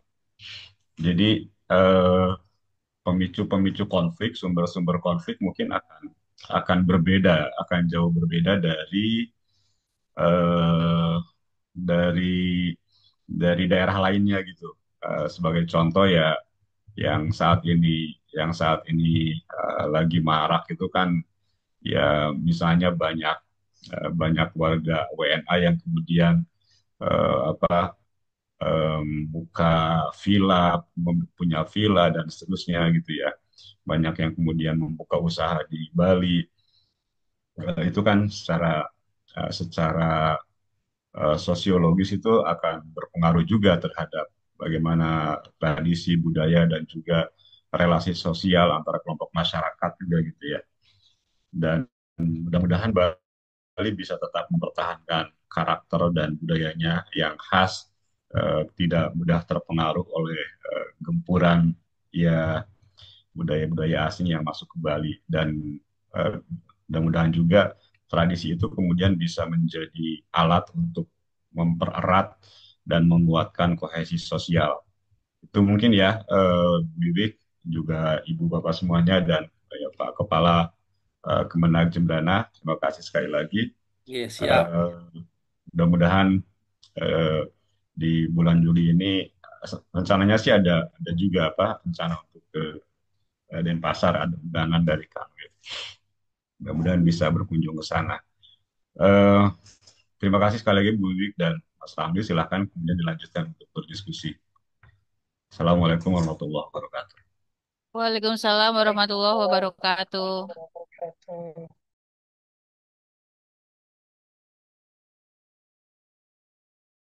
Pak Ramli, silahkan Pak.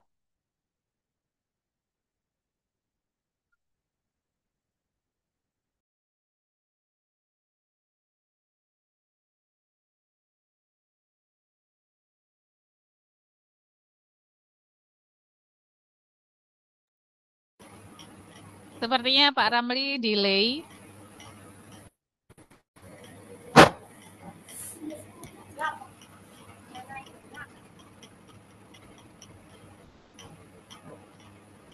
Ya, Pak Ramli. Ya, Oke, ya silakan dilanjutkan Pak Ramli. Pak Ramli, kenapa? mohon maaf tadi Bapak Ibu tadi sempat. Ya, mohon maaf tadi sempat sinyalnya.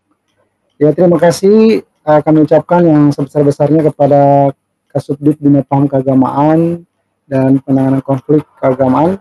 Terima kasih Bapak Haji Dedi Slamet Riyadi MAG yang telah berkesempatan untuk hadir bergabung dengan kita pada malam hari ini dan telah memberikan sedikit nasihat ataupun arahan kepada kita semua yang hadir pada kesempatan The Park yang ke-30 malam hari ini. Baik Bapak Ibu yang sudah siap dengan kami mau Ibu ini mau dijawab satu persatu atau sekalian 3 penanya setelah itu dijawab sekalian atau gimana Bu? Kita lihat Pak Ramli, kalau memang nanti si penanya itu sudah panjang bisa langsung saya jawab supaya tidak terlupa saya ya. Ya, ya saya persilakan Bapak Ibu yang bertanya. Ya, Ibu Tridayana. Tridayana tadi yang pertama angkat tangan ya. Ibu Tridayana, kami persilakan. Assalamualaikum warahmatullahi wabarakatuh. Waalaikumsalam warahmatullahi wabarakatuh. Yang terhormat Bapak Kasubdit, Bapak Dedi, terus rekan-rekan pengelola Depak ya, ada Mbak Fatma, Bang Naif, Mbak Cutra, selamat malam. Salam sehat selalu ya, salam kangen juga. Terus spesial ini yang kami banggakan bersama narasumber malam ini yang luar biasa, ini menggebu-gebu, penuh semangat. Mbak Wiwi, apa kabar? Alhamdulillah baik. Iya, berbicara tentang Bali, memang ini sangat menarik. Bukan saja wilayahnya, letak geografisnya yang menarik, tapi segala sesuatu tentang Bali itu memang menarik. Dilihat dari kulturnya, Bali bukan saja berisi tentang Indonesia mini, tetapi juga banyak suku bangsa dari luar juga eh, yang datang ke Bali untuk singgah di Bali, menikmati Bali, liburan, atau mungkin tadi seperti dikatakan ada juga membuka usaha di situ. Artinya tentu hal ini juga mempengaruhi Bali secara global lah ya, baik dari asimilasi kebudayaan dari masing-masing orang kan pasti membawa budayanya masing-masing. Mungkin itu tadi dikatakan bahwa Bali ini memang sangat beragam. Itu salah satu kelebihannya. Tapi memang sunatullah bahwa kita semua perbedaan itu memang ada, memang sudah dari sananya. Tetapi di satu sisi eh, keberagaman ini juga tentu banyak atau ada menimbulkan permasalahan-permasalahan yang juga tidak bisa kita hindari karena beda kepala, beda adat istiadat, beda agama, ras dan segala sesuatunya itu kan tentu perbedaan-perbedaan ini nantinya akan menjadi benih-benih konflik sosial. Nah, kalau mau kita lebih uh, terucutkan lagi uh, konflik sosial yang berdimensi keagamaan begitu. Nah, apakah di Bali ini tadi kan kayaknya harmonis sekali begitu. Apakah di Bali dengan berlatar perbedaan yang banyak ini pernah ada eh, kasus-kasus konflik yang berdimensi keagamaan seperti itu? Kalaupun memang misalnya ada, ini kami akan belajar dari Bali bagaimana cara mengatasi konflik-konflik seperti ini gitu. Karena Bali ini kan sangat beragam. Mungkin pernah juga viral di media sosial beberapa tahun yang lalu itu ada penolakan pemakaian jilbab di sekolah kalau saya tidak salah mengingat itu seperti itu. Nah, ini juga kami ingin tahu bagaimana proses perkembangan penanganan hal itu, apakah memang ada benar atau tidak, kalaupun ada bagaimana cara mengatasinya dan sampai sekarang sampai mana itu penyelesaiannya gitu. Kalaupun masalah itu tidak ada, kenapa kok bisa mencuat ke media massa? Terima kasih itu saja mungkin Mbak Wiwi. Terima kasih semuanya. Assalamualaikum warahmatullahi wabarakatuh. Terima kasih. Mungkin langsung tiga aja Pak Ramling ya. Langsung tiga aja, tidak apa-apa pertanyaannya. Ya, terima kasih Ibu Tridayana. Selanjutnya kami beri kesempatan apa ya, Sakiem mana ya tadi? Sakiem Kiki FN itu laki-laki atau perempuan ya? Mohon maaf.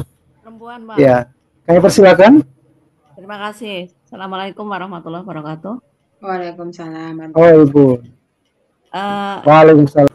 Saya mendengar dari narasumber tadi. Pertama, oke, saya yang terhormat kepada Bapak Kasubdit, Bapak moderator, dan panitia penyelenggara, dan semua teman-teman yang ada di sini. Saya sangat terpesona dengan penjelasan dari narasumber itu ya. Saya jadi kepengen ke Bali. Ya, siap. Jadi saya pengen lebih dijelaskan lagi masalah akulturasi di Bali itu dengan Islam itu bagaimana. Pertama, yang kedua,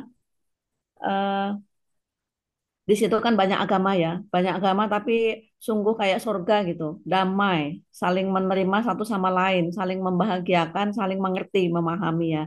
Ah, tapi saya berpikir kalau acara nyepi, nyepi itu kan berarti sepi ya, sepi berarti menyendiri, menyendiri kalau dari kata-katanya itu. Terus kalau kalau Idul Fitri kan justru terang, terang benderang, buka-bukaan apa ya, welcome dengan itu kalau misalnya terjadi dalam satu satu satuan waktu dalam satu hari itu bagaimana kondisinya terus eh, bagaimana untuk menjadi apa namanya saling menghormatinya bagaimana? Memang kita kan saling menghormati, saling menerima moderat, tapi dalam bentuknya yang bagaimana? Itu aja. Terima kasih. Assalamualaikum warahmatullahi wabarakatuh.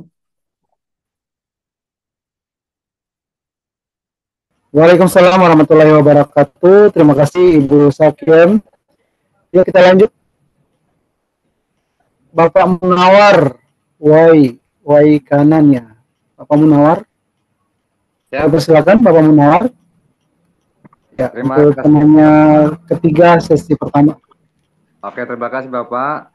Mohon izin Pak Kasubdit, Bang Adnan, dan Mbak Fatma serta kawan-kawan lainnya. Sebenarnya bukan hanya penanya kedua tadi yang pengen kembali, Bu Wiwi. Kami juga pengen, tapi kadang-kadang Oh, Bang Adnan siap. nggak Siap, ngajak-ngajak. Pak. Gitu. Siap, Baik, siap. Bapak Munawar dari mana ya? dari Waikanan Lampung, Bu. Oh, Lampung. Siap.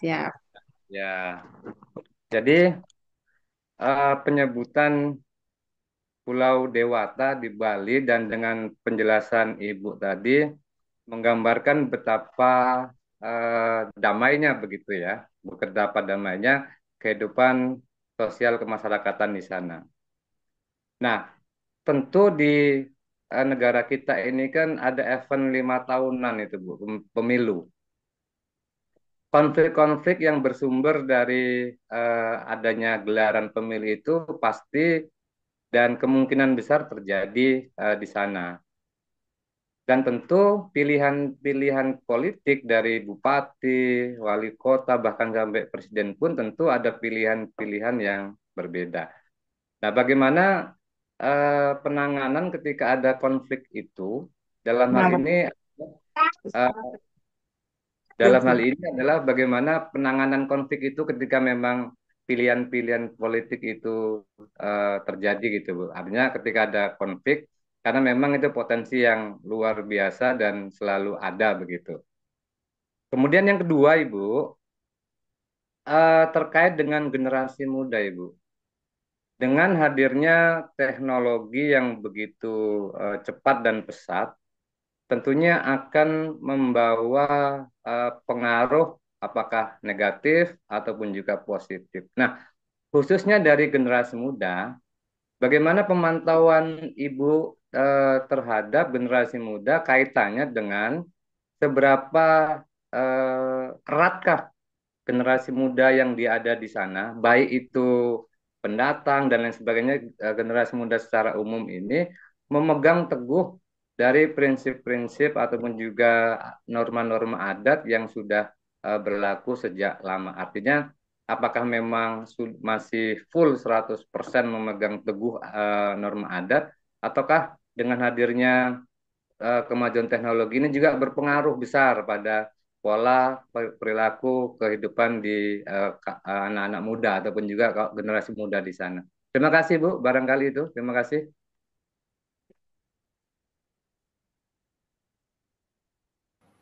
Ya, terima kasih Bapak Munawar.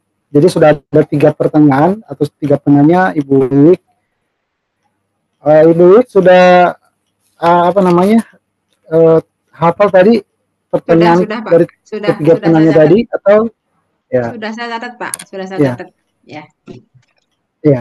Langsung saya nih, persilakan Pak. Ibu Wiwik untuk menjawab pertanyaan. Langsung saja. Ya, terima kasih kami sampaikan pada teman-teman dari Sabang sampai Merauke yang sudah bergabung di acara debat ini. Ada teman-teman saya sudah bergabung, itu ada Mbak Tri Idayana itu dari Lampung, itu kayaknya kalau nggak salah ARK tahun 2022 ya Mbak Tri ya. Nah, Ya, terima itu kasih dia. atas pertanyaannya. Ini kayaknya teman-teman semua baik yang saya kenal ini ya. Baik, saya mungkin langsung menjawab ke pertanyaan Mbak Tri ya. Yang pertama kan, adakah konflik-konflik itu yang berdimensi kasus-kasus yang berdimensi keagamaan kan begitu ya. Contoh misalnya tadi khusus tentang pelarangan jilbab kan gitu dah. Dan apakah itu ada kan? Jadi gini, memang kalau kita di tahun-tahun itu ya, mungkin tahun 2016-an ya atau tahun berapa itu kan memang isu tentang pelarangan jilbab itu kan sangat ini ya di medsos itu ya. Jadi memang memang benar Mbak waktu itu ditemukan adanya pelarangan-pelarangan atribut di tempat-tempat umum ya, khususnya di sekolah itu pernah ada dan itu sudah ada juga turun dari KPAI, Komisi Perlindungan untuk Anak Indonesia itu dan dia memang menemukan ada pelarangan apa ya jilbab di sekolah umum itu. Jadi memang itu sempat viral, eh, dianggap tidak ada toleransinya gitu. Makanya terjunlah menjadi kasus nasional kan seperti itu ya. Dan itu memang sudah benar, berarti memang benar adanya. Akhirnya KPAI dan juga dengan instansi turun termasuk dari Kanwil Kemenak Provinsi Bali itu turun langsung ke sekolah itu apa benar ada seperti itu ada mediasi koordinasi dan segala macamnya sampai akhirnya ada solusi-solusi win-win solution ya. Jadi hanya miskomunikasi meskipun ada bukti tertulis memang ada pelarangan jilbab itu karena mereka di SMA itu juga punya aturan tata tertib tentang sekolah umum kan seperti itu. Tapi setelah dari pihak terkait itu turun ke sekolah itu yang ada di Denpasar ya kalau nggak salah itu akhirnya bisa terselesaikan juga dan sekarang bisa memakai jilbab di sekolah umum. Itu yang pertama Mbak Tria. Kemudian yang kedua juga ada kasus kemarin mungkin sedang viral itu dari anggota DPD Bali itu yang melarang pelarangan jilbab di muka umum ya, di khususnya di bandara itu kan juga sempat viral ya. Eh, Mungkin maksudnya itu kearifan lokal seperti itu, tapi ditangkapnya itu oleh masyarakat setempat itu kan apa ya seperti nggak ada toleransinya untuk para pendatang. Sebenarnya mungkin bukan itu ya. Makanya kita akhirnya ada dipanggil lah dari anggota DPD dengan tokoh agama, tokoh masyarakat terkait, ada mediasi, ada ini dengan FKUB juga, dan pada akhirnya tidak terjadi ya, tidak terjadi itu. Jadi memang sebenarnya konflik-konflik yang berdimensi keagamaan itu memang ada di Provinsi Bali. Tapi bagaimana konflik-konflik itu kita mitigasi dengan baik ya, kita deteksi dengan baik sehingga akhirnya melahirkan win-win solution dan akhirnya Bali itu bisa kembali harmoni gitu. Itu intinya Mbak Bu. Jadi tetap itu Mbak Tri ya, tetap sebenarnya sih ada begitu ya, tapi kita sudah bisa selesaikan dengan baik dan akhirnya sekarang Bali kembali aman seperti itu.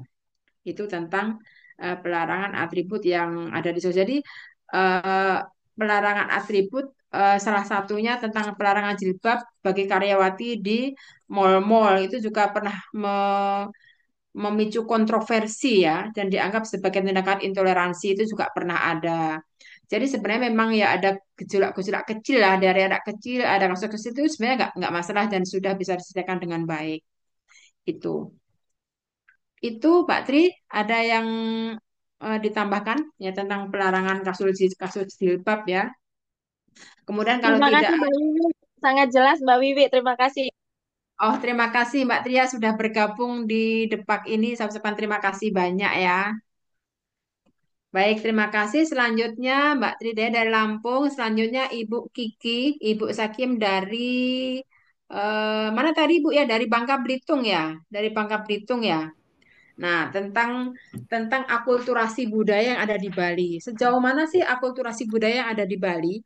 Karena Bali kan mayoritasnya Hindu. Bagaimana akulturasinya dengan misalnya penduduk yang beragama Islam, beragama Kristen gitu. Jadi begini, Mbak Kiki ya. Ya. Di Bali itu ada sebuah kampung di Pegayaman, Singaraja. Ini contoh kasus ya. Itu di sana karena saking erat kearifan lokalnya dengan masyarakat setempat, itu mereka memakai nama-nama itu pakai nama depannya itu pakai nama Bali. Di kampung Oh, Islam, mereka akulturasi budaya itu saking eratnya memakai nama Bali. Contoh misalnya Komang Zainuddin gitu ya. Komang Fatimah atau Niwayan dulu kita pernah punya kabar tuh ya Niwayan Samsul apa Wayan Samsul Bahri, Iwayan Samsul Bahri misalnya begitu. Itu karena saking menyatunya akulturasi budaya antara masyarakat Hindu dengan Muslim yang ada di situ. Bahkan di Kabupaten Jembrana itu juga ada di saya Sumbul. Itu nama-nama Muslim mereka di Buleleng juga ada banyak daerah-daerah yang kantong-kantong Muslim itu memakai nama Bali. Jadi misalnya Wayan, Putu, Komang, belakangnya Muslim gitu. Berarti itu nyame Selam itu pakai nama namanya di depan Hindu, di belakangnya adalah Muslim. Itu bentuk akulturasi budayanya di situ. Saking menyatunya. Kemudian kalau kita itu dari segi nama ya, dari segi akulturasi budaya yang lain banyak juga. Misalnya contoh satu kasus misalnya tentang budaya ngejot misalnya. Ngejot itu kan saling bertukar makanan ketika misalnya eh, umat Hindu melaksanakan ibadah Hari Raya Galungan Kuningan, mereka mengantar makanan kepada saudara-saudara Muslim kan begitu. Begitu juga kita Muslim yang sedang melaksanakan Idul Fitri, misalnya hari raya, kita mengasih ngejot makanan pada saudara kita yang beragama Hindu. Jadi aku tulisannya di mana? Contoh misalnya, mereka kalau memberi makanan kan, mohon maaf kita kan dimensi agama itu kita ada halal haramnya ya. Iya. Itu jadi mereka memberikan makanan itu sekarang tidak dalam bentuk makanan matang gitu ya. Jadi misal dalam bentuk buah misalnya begitu. Atau misalnya kalau dia ngasih ngajutnya tuh di satu daerah tertentu dengan binatang hidup seperti itu. Oh. Nah, kalau misalnya bikin lawar Bali, misalnya lawar Bali itu kan identik dengan daging ini ya, daging babi, misalnya gitu ya, dengan darah dan itu diganti dengan daging ayam. Tapi tetap apa ya, ngejutnya tuh tetap and disitulah akulturasi budayanya, termasuk misalnya bangunan masjid, itu juga ada akulturasi budaya. Banyak sebenarnya tentang akulturasi budaya di Bali itu. Bangunan masjid itu memakai di daerah Pegayaman, kalau nggak salah itu memakai ornamen-ornamen yang khas seperti pura gitu. Oh. Jadi kalau misalnya di Jawa kan ada pajikan tiga gitu ya, susun seperti yang di Bali juga ada seperti itu khas-khas ornamen dari budaya Bali. Itu Mbak Kiki. Kemudian yang kedua tentang bagaimana kalau misalnya Nepi dan Idul Fitri itu di mana sejauh mana toleransinya. Kalau misalnya yang Hindu melaksanakan Nyepi kita Idul Fitri. Nah, mungkin kita langsung ke kasus saja.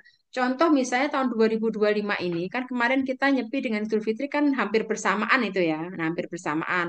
Nah, itu kita kemudian kurang 2 hari lah itu. Itu kalau misalnya pas Idul Fitri ya begitu. Kita misalnya kalau pas, tapi kita belum pernah sih di Bali itu melaksanakan Idul Fitri dan Nyepi itu secara berbarengan belum pernah kan gitu ya. Kalau berdekatan sudah sering. Misalnya kalau Ramadan, nah Ramadan itu pernah. Bagaimana kalau Ramadan dilaksanakan pada saat Nyepi kan pernah kejadian. Itu mereka dihimbau bagi warga Muslim itu untuk melaksanakan sholat tarawih di rumahnya, tidak ke masjid. Seandainya pun ke masjid itu harus berjalan kaki kan seperti itu yang tidak memakai sepeda motor. Nah, disitulah letak toleransinya antara umat Islam maupun umat Hindu yang ada di Bali. Itu begitu juga misalnya ketika itu ya kayak Idul Fitri tadi sama seperti yang saya sampaikan di depan itu para pecalang menjaga umat Muslim yang sedang melaksanakan ibadah Idul Fitri di lapangan itu para pecalang menjaga koordinasi dengan keamanan setempat itu. Jadi sangat kelihatan harmoni sekali harmoni dalam keberagaman yang ada di Provinsi Bali. Selanjutnya bisa diterima Ibu Kiki? Oke, terima kasih banget. Oke, kita tunggu kedatangannya ke Bali ya. Siap, siap. Ya, Pulau Negeri Pulau Dewata, kalau nggak ke Bali rugi. Selanjutnya adalah dari Pak Munawar tadi ya. Pak Munawar dari Lampung ya Pak ya. Nah, Siap, itu tentang konflik pemilu ya Pak ya, tentang konflik itu. Pak Munawar sepertinya juga pengen datang ke Bali juga. Monggo dengan senang ya. hati saya persilahkan Insya Allah, insya Allah. ya semua yang hadir di sini untuk eh, mendatangi Pulau Bali, negeri para dewata, sangat indah dengan pantainya, dengan ornamen budayanya. Pokoknya wisatawan mancanegara, baik domestik maupun mancanegara, akan sangat banyak mengunjungi yang ada di Pulau Bali ini, termasuk Pak Munawar, Mbak Kiki, Mbak Triden, dan semua yang hadir di Depak ini.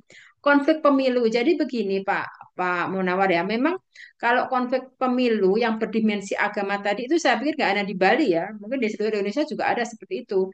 Jadi bagaimana para tokoh, para kandidat itu mengaitkan dengan isu-isu agama tertentu. Nah, misalnya begitu, misalnya contoh gitu, jangan dah pilih orang ini. Nanti kalau orang Islam ini enggak ini sama kita, misalnya seperti itu. Atau begitu juga sebaliknya dengan yang Hindu. Itu orang itu rasis yang Hindunya tidak apa ya mengayomi umat Islam, nanti kita akan tertengah. Itu selalu sebenarnya selalu ada seperti itu. Tentang namanya politik ya, atau black campaign atau black campaign ya itu istilahnya ya. Ada aja yang seperti itu.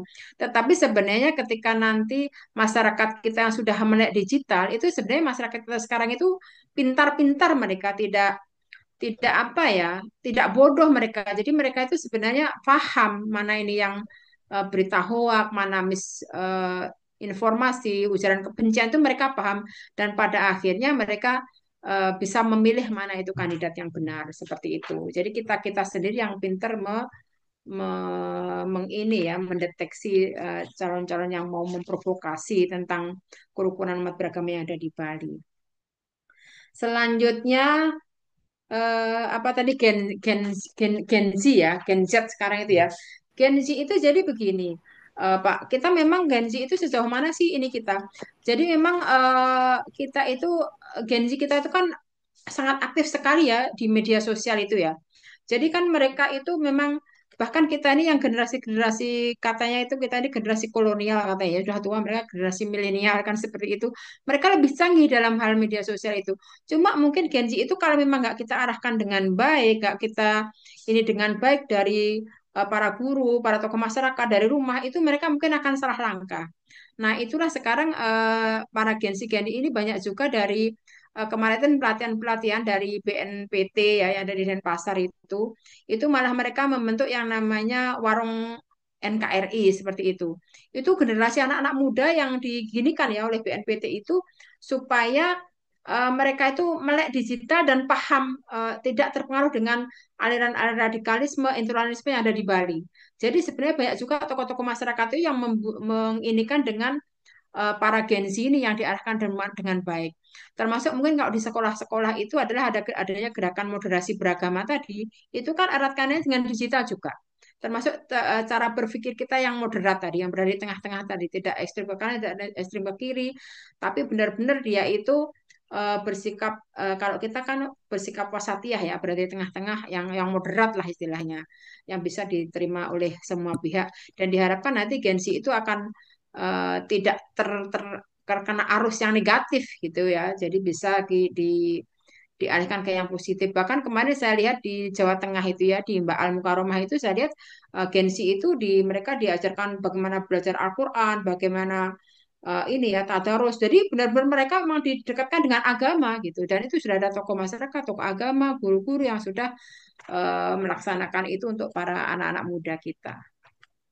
Mungkin itu Pak Ramli yang bisa kami jawab, Mbak Tri sama Bu Kiki.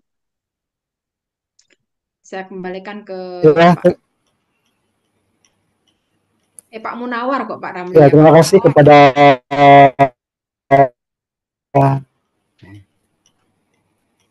ya, terima kasih kepada tiga penanya tadi. Dan sebelum kita ambil kesimpulan dari materi yang telah disampaikan oleh Ibu Wiwi tadi, saya mau ingatkan bahwa yang Zoom meeting ini, karena masih ada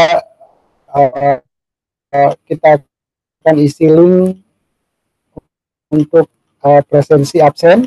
Jadi Bapak Ibu untuk bisa mendapat dulu, kami mohon Bapak dan Ibu mengisi link di akhir sesi untuk bisa mendapatkan. Ya, terima kasih kepada Bu yang sudah berkenan hadir mendengarkan presentasi yang sangat luar biasa, begitu bagus ya yang Amri. Dan saya juga mengucapkan terima kasih yang tak terhingga kepada Kepala Kantor Kementerian Agama Kabupaten Jemberana Bali, Bapak I Gusti Ngurah Budi Santika. Terima kasih Bapak sudah berkenan hadir bergabung dengan kami. Ya, terima kasih sekali lagi. Semoga saya juga bisa main ke Bali. Ya, terima kasih. Saya dari Provinsi Gorontalo, Pak. Unit kerja KUA Anggrek, Kecamatan Anggrek, Kabupaten Gorontalo Utara. Nanti ya, terima kasih kepada semuanya dan iya, terima kasih Bapak. Mungkin ini Pak Hos, kalau dikasih waktu, izinkan Bapak Kemenak saya memberikan ya sepatah dua patah untuk kegiatan ini kalau diizinkan karena beliau yang asli Bali lebih paham tentang keberagaman di Bali. Boleh, boleh. Silakan Pak Ya. Kemenak. Iya, Mungkin persilakan itu Pak. saja Ya. ya, Bapak Ibu sekalian. Terima kasih saya mewakili jajaran Kementerian Perdagangan tentu memberikan apresiasi ya kepada Bapak Ibu sekalian. Jadi utamanya yang menggagas acara ini acara luar biasa dengan menampilkan para penyuluh dari seluruh wilayah Indonesia, maka akan diketahui kekasan daerah masing-masing. Karena sesungguhnya kita Indonesia, masing-masing daerah punya keunikan. Tadi secara umum eh, Mbak Wiwi sudah menyampaikan tentang kondisi Bali ya, keragaman, keberagaman, sosial budaya. Memang Bali ya, Bali itu sesungguhnya kalau Bapak Ibu telisik lebih dalam lagi, sesungguhnya Bali sebagai semacam apa ya, miniatur Indonesia. Kemudian banyak budaya-budaya tradisi-tradisi kuno Nusantara yang masih bertahan di Bali gitu. Bahkan sebelum agama Hindu Hindu datang ke Bali, sudah ada kebudayaan tua Bali gitu ya. Nah, kemudian orang-orang Bali sudah terbiasa dengan apa dasar-dasar moderasi beragama, moderat dan terbuka.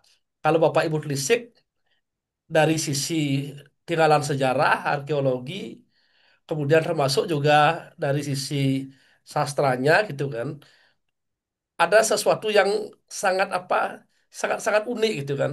Misalkan saja ya di Bali ada sebuah pura ya di Bali yang disebut Puro Langgar. Ini kan ada semacam akulturasi ya perpaduan antara Hindu dengan Islam.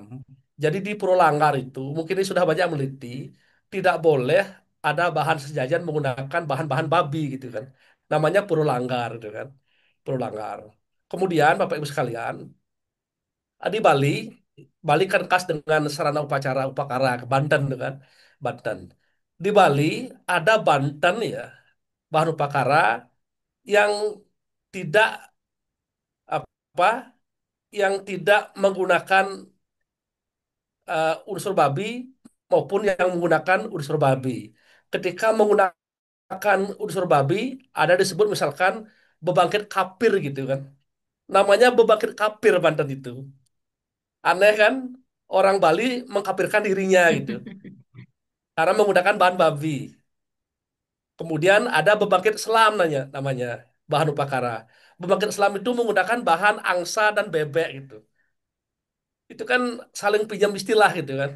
Saling pinjam istilah itu. Ini uniknya Bali, uniknya Bali. Kemudian ada salah satu lontar kuno Bali, lontar Hindu ya. Itu namanya Aji Mayo Sandi. Di sana nyebutnya Adam Hawa gitu kan. Adam Hawa itu artinya eh, orang-orang tua Bali, leluhur orang Bali sudah biasa eh, dengan kehidupan moderat gitu kan, terbuka terhadap berbagai macam budaya masuk, kemudian bisa mengelola sendiri. Ada banyak keunikan di Bali. Ada patro Mesir, patro Cina gitu kan. Dalam seni kesenian Bali gitu. Dalam seni-seni ukir Bali, seni lukis Bali. Eh, Sangat-sangat unik, sangat-sangat unik. Jadi maka kalau orang-orang Nusantara, misalkan orang Sunda, orang Kalimantan, orang Dayak masuk ke Bali, ketika masuk ke daerah Bali, nelisik kebudayaannya, maka jangan heran kalau nanti melihat aktivitas budaya, tradisi yang memang ada di tempat asalnya dulu gitu kan. Nah, itulah Bali. Kemudian Bali kekinian, jadi zaman modern ini eh, tentu Bali mendapat pengaruh dari berbagai wilayah ya, termasuk dari seluruh penjuru dunia. Tetapi Bali punya warisan tradisi untuk mengelola perbedaan, untuk berinteraksi dengan budaya luar. Mungkin sudah sejak lama kami terbiasa dan kini pun kami di Bali ya, para tokoh lintas agama sudah terbiasa ya untuk mengelola konflik maupun potensi potensi konflik. Maka Bapak Ibu walaupun memang ada masalah-masalah kecil di Bali kami bisa menyelesaikan dengan cepat ya, dengan cepat, dengan prinsip dan konsep yang tadi Mbak Wiwi sampaikan. Kami di Bali itu punya konsep namanya menyamu braille gitu kan, menyamu braille. Jadi kami menganggap ya siapapun yang ada di Bali, yang datang di Bali itu saudara gitu kan. Apapun agamanya itu saudara. Itulah uh, prinsip-prinsip uh, dasar kami orang Bali gitu kan, uh, untuk pergaulan dalam kehidupan, menyikapi dan menghadapi berbagai macam sesuatu yang baru, termasuk pengaruh baru, termasuk juga harus kedatangan orang yang begitu besar di Bali, karena memang Bali merupakan daerah tujuan wisata. Kalau Bali dari keindahan alam mungkin eh, masih kalah dengan beberapa provinsi lain di Bali, tetapi Bali punya kebudayaan ya, punya kebudayaan, kemudian perpaduan dan bisa mengelola perbedaan sehingga Bali bisa eksis sampai sekarang gitu kan, dan harmoni keamanan menjadi syarat dasar di Bali karena kami mengandalkan pariwisata. Mungkin itu ya informasi tambahan Bapak Ibu sekalian ya tentang kondisi Bali yang sesungguhnya tadi Mbak Wiwi sudah sampaikan ya hal-hal itu. Terima kasih. Terima kasih Pak Kemenak atas supportnya. Ya, ya terima kasih Bapak Kepala Kantor Kementerian Agama Kabupaten Jemberana yang telah bersedia untuk memberikan sedikit informasi ya yang tentang Bali, tentang kebudayaan Bali, keberagamaan Bali. Dan dengan materi tadi yang cukup luar biasa sudah sama kita dengarkan dari Ibu Kalisa. Terima kasih Ibu sudah berkesempatan untuk memberikan materi yang mungkin yang diharmonisasi dalam perbedaan dan lain sebagainya. Jadi kesimpulan daripada materi kita hari ini Bapak Ibu peserta Depark pada kesempatan ini yaitu dengan Bali yang memiliki tempat wisata yang indah, banyak dan unik, di balik daripada tempat wisata itu ataupun yang dijuluki dengan Indonesia ataupun miniatur daripada Indonesia, Bali memiliki keberagaman yang begitu luar biasa dengan tingkat toleransi yang tinggi, kemudian meskipun dengan tadi sudah disampaikan oleh Ibu Wiwik, dengan mayoritas ada di Bali dibanding daripada agama-agama lainnya, namun memiliki komunitas-komunitas agama di luar Hindu yang tetap beraktivitas dengan baik, saling mendukung, kerjasama, walaupun Bali tersebut memiliki konsep budaya ataupun konsep upacara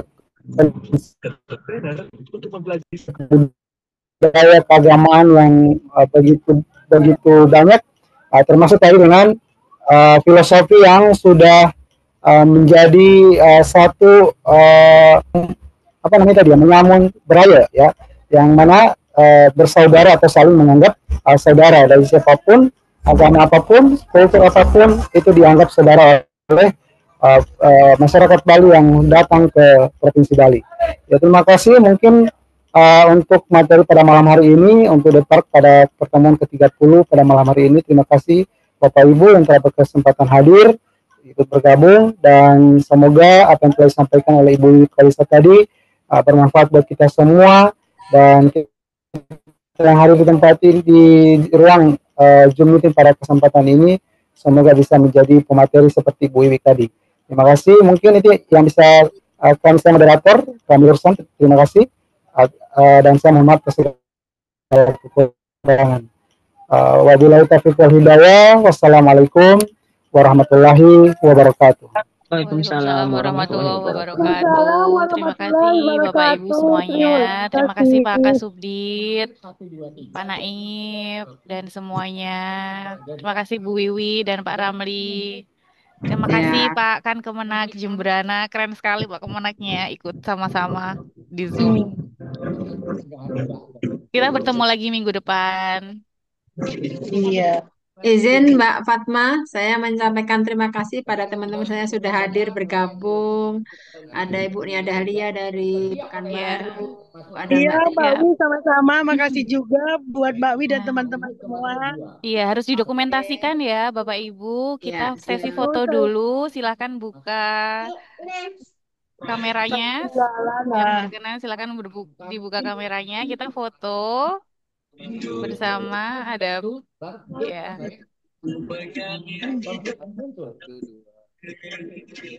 Berdasarkan indikator yang kita buat di materi 1, apa tindakan yang harus dilakukan? Siapa yang harus melakukan? Siapa yang bertanggung jawab? Siapa yang harus kita ajak? Masalahnya apa? kalau nggak kamu nyetir nih. Sehingga kita perlu segera mengambil tindakan. Bukan masalahnya apa, akar masalahnya bukan itu. Udah belum fotonya? Jadi, Iya, jangan lupa mengisi absensinya Bapak Ibu. Sudah kami share ulang linknya. Selamat malam Pak Sertifikatnya Wiwi. langsung masuk ke email ya. Jadi tidak Apa masuk kabar Bali? sertifikatnya, itu Uang kemungkinan Tri, emailnya Mbak Naif, penuh. Mbak Tri. Ya susah masuk link absennya nggak susah. Iya, kemungkinan kalau yang tidak masuk ke email itu emailnya mungkin penuh atau typo untuk menuliskan alamat emailnya. Oke, langsung masuk ya Bapak Ibu sertifikatnya. Terima kasih banyak. kita berubah menjadi Iya, Izin makasih. kami tutup. gimana ceritanya yang mau kita dulu. Sampai bertemu lagi minggu depan.